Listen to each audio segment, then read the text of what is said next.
Hi there, Vicky here. So today I decided to make myself a little container planter out of this old plastic storage tub. So I don't know how long I've had this, but I will say the plastic was more brittle than expected because it shattered when I went to drill a hole in the bottom.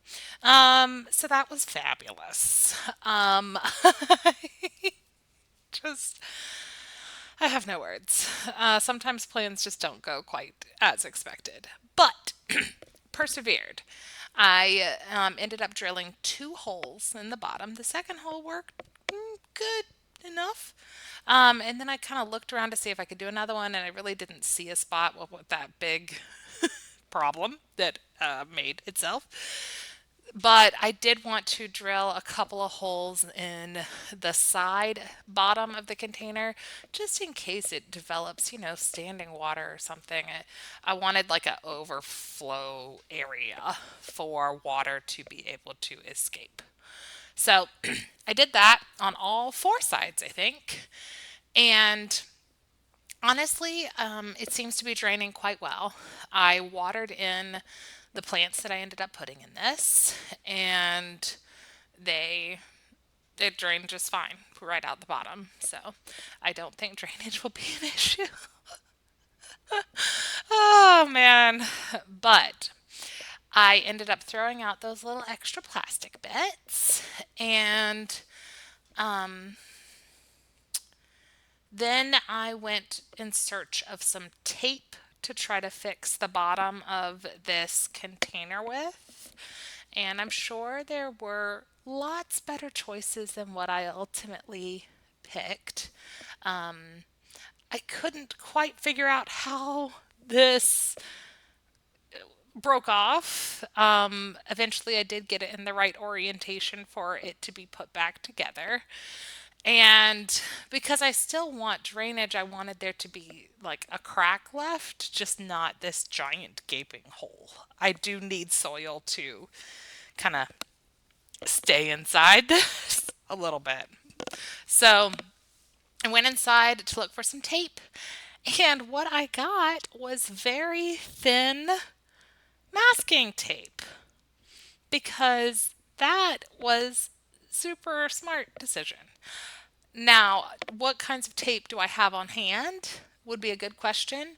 I do have painter's tape. I do have scotch tape.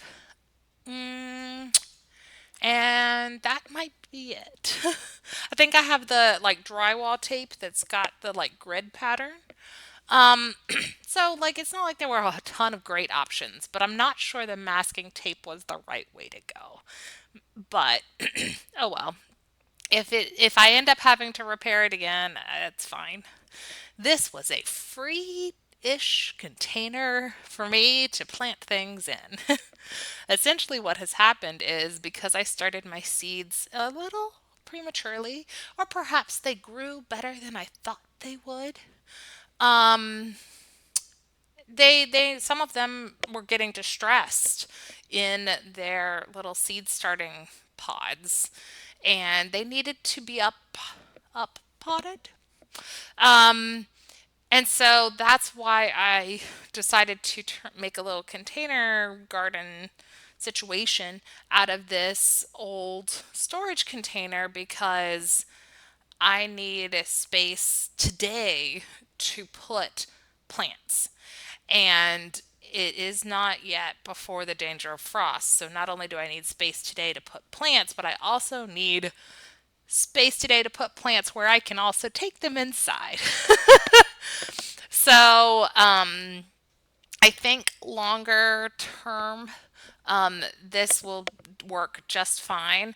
Certainly, once I am done, you know, carrying it around, it'll be great.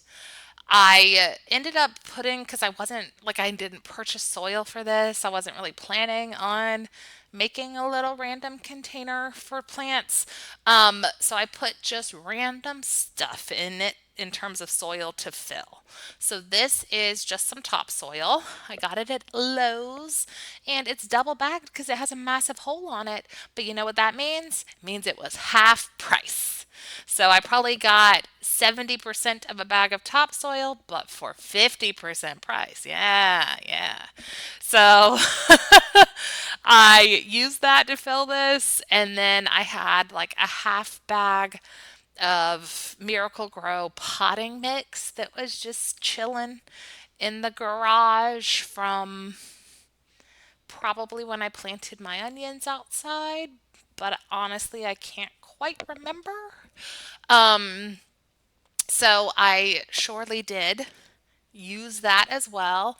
And this was a half of a little tiny bag of potting soil of some sort. I don't know. I used it to plant some herbs that live in my windowsill. So, anywho, these were all the little odds and ends and bits that I had. So, all of that went in into the container. Um, and then I did add a little to this as well. So, I put that is earthworm meal, earthworm castings, I think is the right word. And this is a little bit of perlite. So the perlite should help with drainage in the pot and or container. Um, and it might help with water retention too. I should probably look this up, but my mom always used it in her garden. So, and it was beautiful and lush. So I just, as an adult, it's not like I researched it. I just did what mom did. You know, there's some things in life you just kind of do what mom did, right? So this is one of those things for me. And then I added some of that worm castings into each of the holes where I was going to plant my little plants. That's what it said to do on the back of the bag. You could also just like sprinkle it on top or in the soil, but you don't use a whole lot of it. You only use like a handful. So that's what I did in terms of the soil. And for the plants themselves, I went inside and I grabbed these two trays of little seedlings. Over the last week, they've just become more and more distressed, and I'm not 100% sure why that is. All of the other shelves of seedlings seem to be doing quite well. These, it's like, it was very hit or miss. Some of them got really, really big and robust, and others just died. And I have no idea why, so I struggled to troubleshoot it because it seemed so random. Even within the same species of plant, some did just remarkably better than others, and I have no idea why. So, what I am trying to do is take out the ones that thrived, that did really super, super duper well, and leave the ones that were struggling a bit more to see if we can either kind of bring those back to life some, or if I'm really gonna have to just just start fresh, which I think is okay. A lot of the plants that outright died from these trays were herbs. And I think if I started some again, you know, now, March 10th, I could have little oregano and thyme and basil seedlings available by early summer, late spring. So I don't think it's too late to start fresh. I'm certainly not afraid to start over. I did pluck off the bottom leaves from these tomato seedlings so that I could plant them deeply in the pot. I want their roots to go throughout the bottom of this thing and leave some extra space in the top. Now, I think this is a 2 foot by 2 foot container, but I'm not 100% sure. It might be closer to 1.5 feet by 1.5 feet. So it's very possible that I am pushing the boundaries of what I should plant in here. So I did take a moment to sort of Google, yeah, as we do, love to Google, and search for myself to see what growth space basil plants needed and also leeks. Now, the leeks are looking pretty pitiful, but I felt that they were not going to look better by staying in the container, in the little seed starting tray. So, what I decided to do was plant four basil plants. In theory, it takes brain 1 square foot for four. So I decided to plant four basil plants, and then I put the leeks sort of in the in between space, um, all along the edges. The leeks theoretically take up significantly less space, like 1 to 2 inches total. So I don't know. I thought that might be okay. We'll see. The leeks might die anyway. just just being honest on it, sometimes when you're gardening, things work out really well and it goes to plan. And it's like, yes, I did that. And sometimes it's like, whoops, whoops, try again next time. Um, and that was kind of the case with these particular seed starting trays. I am a little bummed that this is the one that I'm struggling to have consistent success with, because these are the only trays that are intended to be reusable. So I don't know. I'll try it again next year, and if I encounter the same problem, I'll just have to ditch them. And that's okay. You know, sometimes we make a bad purchase, but it's just part of life. So there I am struggling to get the little plants out. I decided to take the leeks out first, and you can probably barely see them because they are looking pretty sad. Pretty sad. So we'll see if they make it. Great. If not, that's okay too.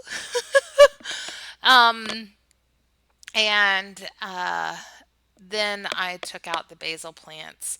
I planted only sweet basil. Sweet basil?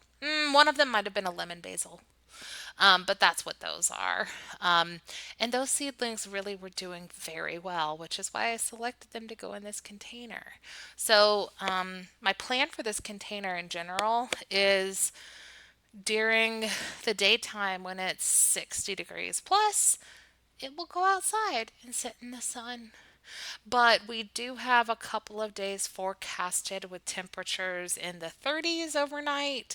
So on those days, today is one of them, it will go into the garage overnight while it's cold. And then it will go back out in the sun the next day. If we have like severe weather, before these seedlings really root in and kind of take off, then I will likely bring it in for that as well. I'd rather that they go a day without optimal light conditions than get just hammered by a severe thunderstorm, because that most certainly would kill them. And we do get severe weather in the early spring, so I really just want them not to die. Which, I mean, if it does, that's okay. But I'd prefer it didn't. So, um, there I am digging out the little trenches on the middle spaces there for the leeks.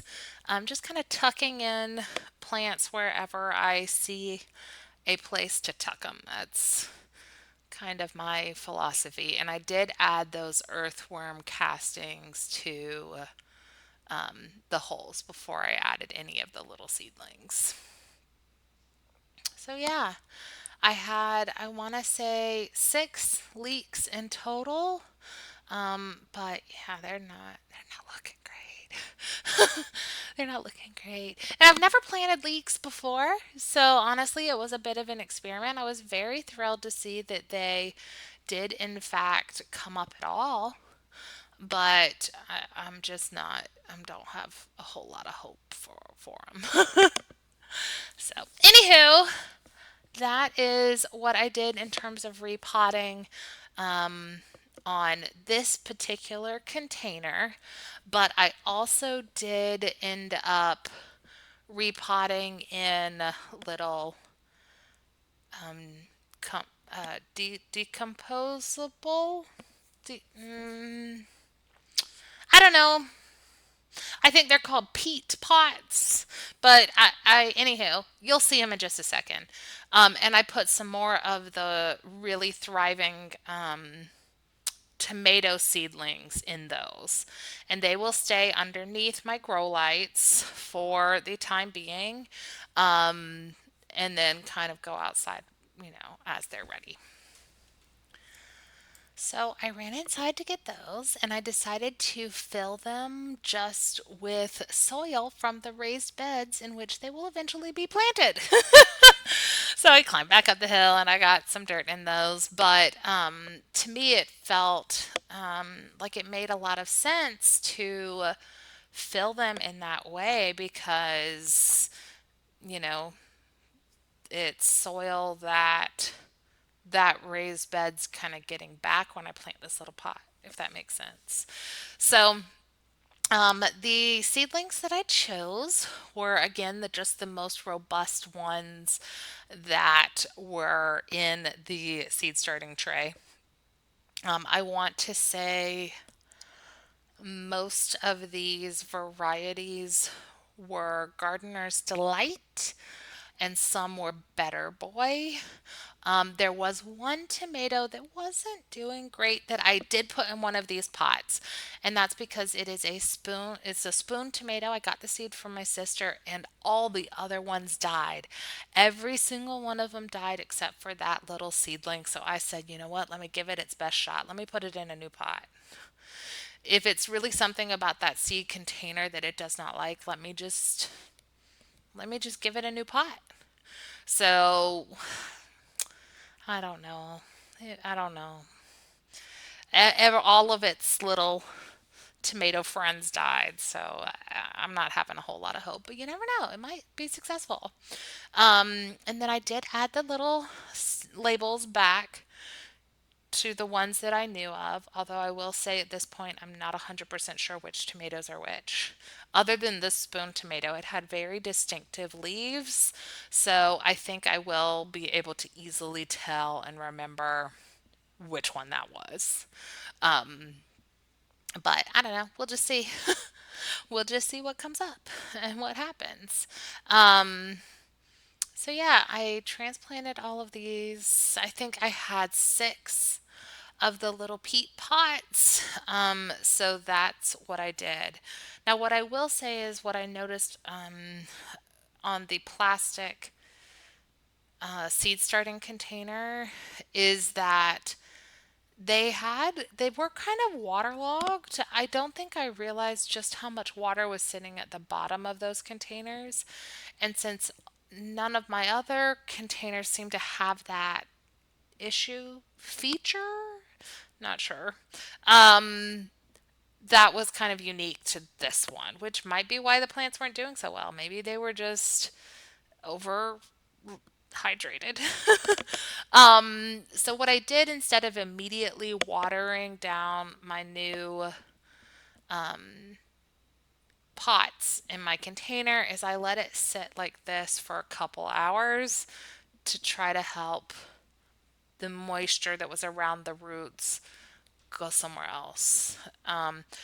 Ultimately, I don't know if that helped or if that made them a little distressed, but I did end up watering them at the end of the day, and I think they liked that. So, this is where we are. It was a pretty busy day in the yard. This was just a little portion of it, but hope you enjoyed and good luck in your gardens. Until next time, bye.